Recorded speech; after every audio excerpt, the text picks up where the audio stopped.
Hello everyone. In this chapter, I will discuss about problem solving, that is chapter 6, and its internal questions. So first question is, what is algorithm? Algorithm क्या होता है? Step by step method for solving any problem is called an algorithm.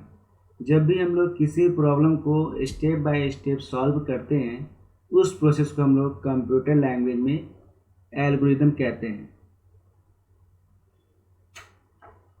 Second question is, what is flow chart? Flow chart क्या होता है? A flow chart is a picture या graphical representation of the problem solving process. Flow chart एक ऐसा picture होता है या ऐसा ग्राफिकल रिप्रेजेंटेशन होता है जिसमें हम लोग किसी भी प्रॉब्लम को जो सॉल्व करते हैं उस प्रॉब्लम को स्टेप बाय स्टेप्स दिखाते हैं. जैसा कि यहाँ पे दिखाया गया है कि जब भी हम लोग प्रॉब्लम को सॉल्व करते हैं, प्रॉब्लम हमारा कैसे काम करेगा, हमारा फर्स्ट स्टेप क्या होगा, देन क्या होगा, उस स्टेप को हम लोग जब किसी पिक्चर के थ्रू रिप्रेजेंट करेंगे वही हमारा फ्लो चार्ट कहलाएगा. इसे यहाँ पे देख सकते हैं. सबसे पहले आपका स्टार्ट हुआ है रीड एफ सी, यहाँ पे एक वैल्यू लिया गया है, देन प्रिंट, आपका वैल्यू प्रिंट होगा और लास्ट में प्रोग्राम एंड हो जाएगा. This is a pictorial form, this is a flow chart which is used to help how to give a command or how to print out the result or how to give the result by the following manners. With the help of various geometrical shapes, boxes represent the step of solution.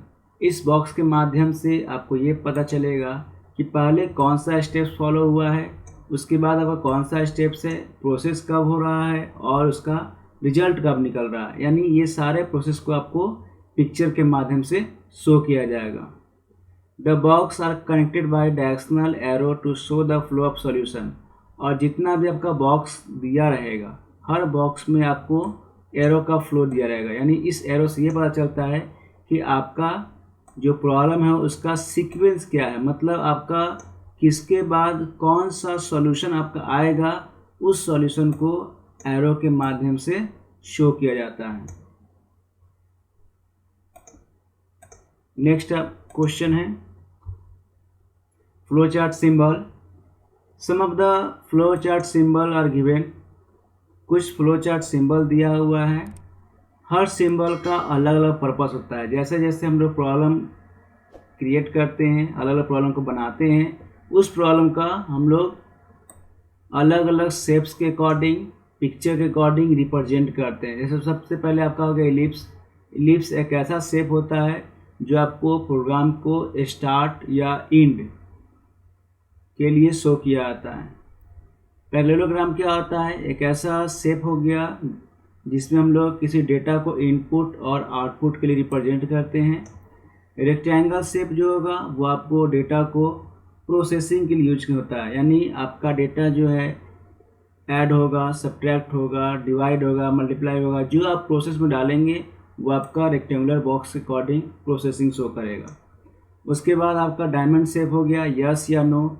जब आप किसी logical based problem को flow chart के जरिए दिखाएंगे तो आपका steps के अकॉर्डिंग आपका यस होगा कंडीशन या नो होगा. अगर यस होगा तो हमारा प्रोग्राम आगे बढ़ेगा, यानी आगे की तरफ फॉरवर्ड होगा. अगर नो होगा तो हमारा प्रोग्राम टर्मिनेट करके आगे बढ़ जाएगा. यानी इस कंडीशन से हम लोग यस या नो के माध्यम से फ्लो चार्ट के माध्यम से शो कर सकते, दिखा सकते हैं.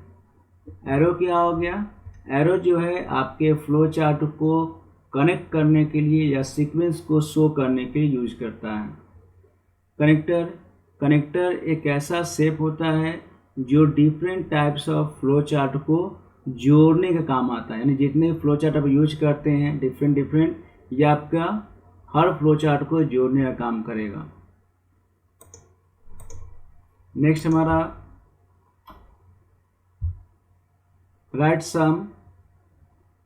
Right symbol name and function of flow chart symbol. यानी कुछ आपका फ्लो चार्ट सिंबल दिया हुआ है, इसका फंक्शन दिया हुआ है. सबसे पहले आपका हो गया स्टार्ट और and.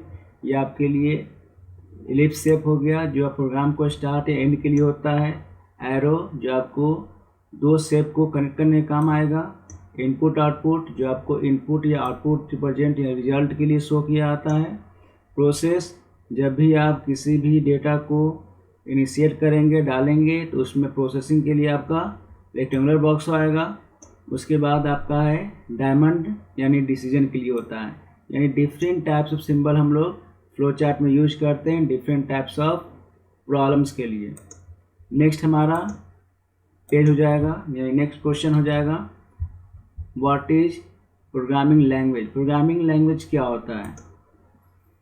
A tool for instructing machine, a means of communicating between programmer. देखिए, प्रोग्रामिंग लैंग्वेज एक ऐसा लैंग्वेज होता है जिसमें हम लोग मशीन को या कंप्यूटर जो आपका होगा, जो डिवाइस होगा, हम लोग उसको इंस्ट्रक्शन देते हैं with the help of programming language. और ये आपको कम्युनिकेशन करता है, जो भी आप इंफॉर्मेशन देते हैं, जो भी इनपुट देते हैं, वो सारा इनपुट आपको प्रोग्रामिंग लैंग्वेज के जरिए ही कंप्यूटर में जाता है। और हम लोग हर प्रोग्रामिंग लैंग्वेज को हाई लेवल लैंग्वेज में लिखते हैं। क्यों? क्योंकि हाई लेवल लैंग्वेज होता है वो ह्यूमन अंडरस्टेबल होता है। यानी कि जो लैंग्वेज हम लोग इंग्लिश अल्फ़ाबेट में लिखते हैं, जैसे मान लीजिए ये आपका जो वर्ड लिखा हुआ है, प्रोग्रामिंग लैंग्वेज लिखा हुआ है, एक्सप्रेशन लिखा हुआ है हाई लेवल का, ये सारा आपको इंग्लिश अल्फ़ाबेट है। So all these words are called high level language. इसी को हम लोग हाई लेवल लैंग्वेज कहते हैं, क्योंकि हाई लेवल लैंग्वेज जो होता है वो हम लोग पढ़ सकते हैं, और हाई लेवल लैंग्वेज के मदद से हम लोग किसी भी इंफॉर्मेशन को कंप्यूटर में, डिवाइस में एज ए प्रोग्राम इंस्ट्रक्ट करते हैं, यानी एज ए प्रोग्राम कंप्यूटर में इंस्टॉल करते हैं। तो अगर प्रोग्रामिंग लैंग्वेज आपको आता है या प्रोग्रामिंग लैंग्वेज सीखते हैं, तो इसका मतलब ये हो गया कि आप अपने लैंग्वेज को या प्रोग्रामिंग लैंग्वेज के मदद से कंप्यूटर में डाल रहे हैं, यानी कंप्यूटर को इंस्ट्रक्शन दे रहे हैं। कंप्यूटर में किसी भी तरह का डिवाइस हो गया या मोबाइल हो गया, कोई भी डिवाइस आप यूज करते हैं, ये सारे प्रोग्रामिंग लैंग्वेज के मदद से ही हमारा यूज होता है, क्योंकि प्रोग्रामिंग लैंग्वेज हमारे सिस्टम को, हमारे कंप्यूटर को कम्युनिकेट करने में मदद करता है। Next question is, some examples are given below. Basic यानी हाई लेवल लैंग्वेज, इसका फुल फॉर्म होता है beginners all purpose symbolic instruction code, जो कि डेवलप किया गया 1964 में जे.जी. कैमनी द्वारा और थॉमस कर्ट द्वारा। कोबोल ये भी एक प्रोग्रामिंग लैंग्वेज है, जिसका फुल फॉर्म होता है कॉमन बिजनेस ओरिएंटेड लैंग्वेज। ये डेवलप किया गया 1959 में कर्टसेल द्वारा। फॉर्ट्रैन, जो जिसका फुल फॉर्म होता है फॉर्मूला ट्रांसलेशन, ये डेवलप किया गया 1957 में जॉन्स बैकर्स द्वारा।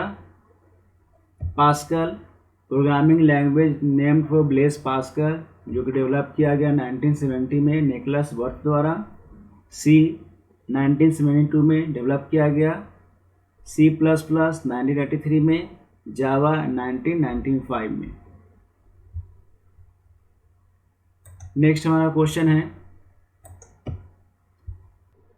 What is high level language. A high level language is a programming language such as C, Fortran or Pascal that enables a programmer to write programs that are more or less independent of a particular type of computer। तो high level language एक ऐसा programming language होता है जिससे programmer किसी programme को लिख सकता है। ये आपको पार्शियली थोड़ा या ज़्यादा आपको मशीन इंडिपेंडेंट होता है। Such language are considered high level language because they are closer to human language and further from machine language। और ये लैंग्वेज को हम लोग हाई लेवल लैंग्वेज इसलिए कहते हैं क्योंकि ये जो लैंग्वेज है वो आपको ह्यूमन लैंग्वेज है, और इसको आराम से हम लोग समझ सकते हैं, पढ़ सकते हैं, इनिशिएट कर सकते हैं, लिख सकते हैं। नेक्स्ट क्वेश्चन होगा,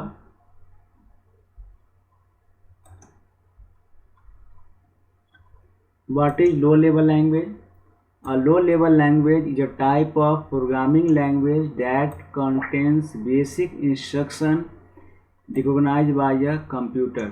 यानी लो लेवल लैंग्वेज एक ऐसा प्रोग्रामिंग लैंग्वेज होता है जिसमें कुछ बेसिक इंस्ट्रक्शन होता है जो कि सिर्फ कंप्यूटर समझ सकता है, यानी हम लोग उसे नहीं समझ सकते हैं।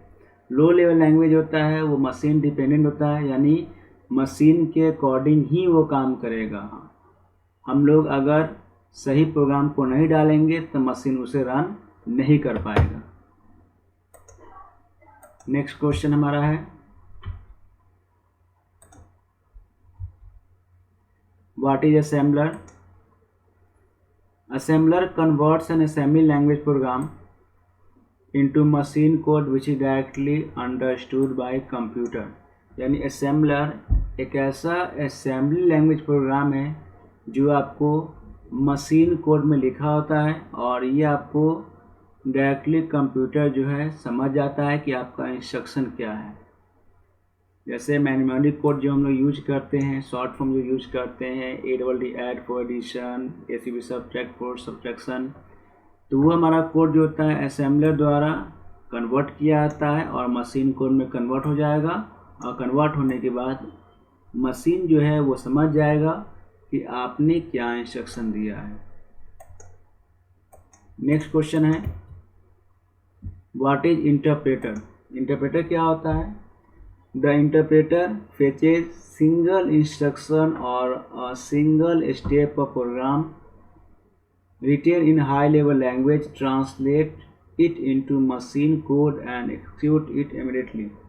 Interpreter एक ऐसा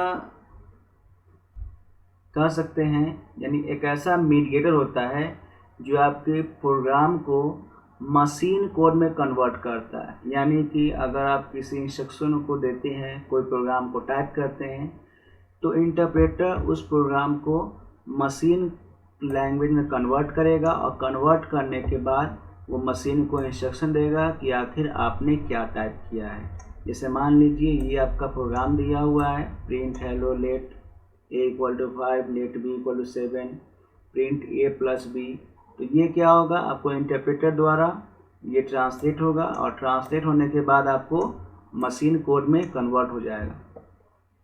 तो इस तरीके से हमारा इंटरप्रेटर जो है वो वर्क करता है। Next question is,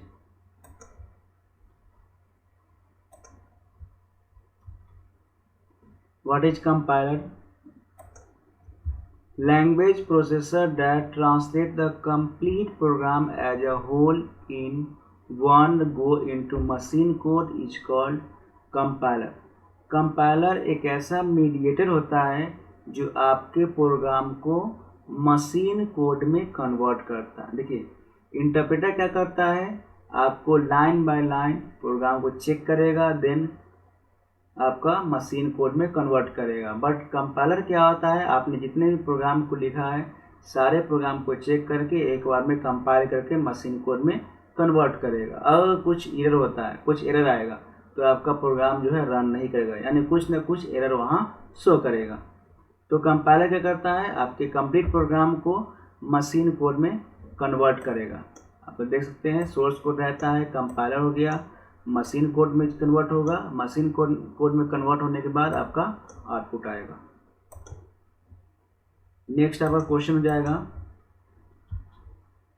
what is object code? Object code क्या होता है?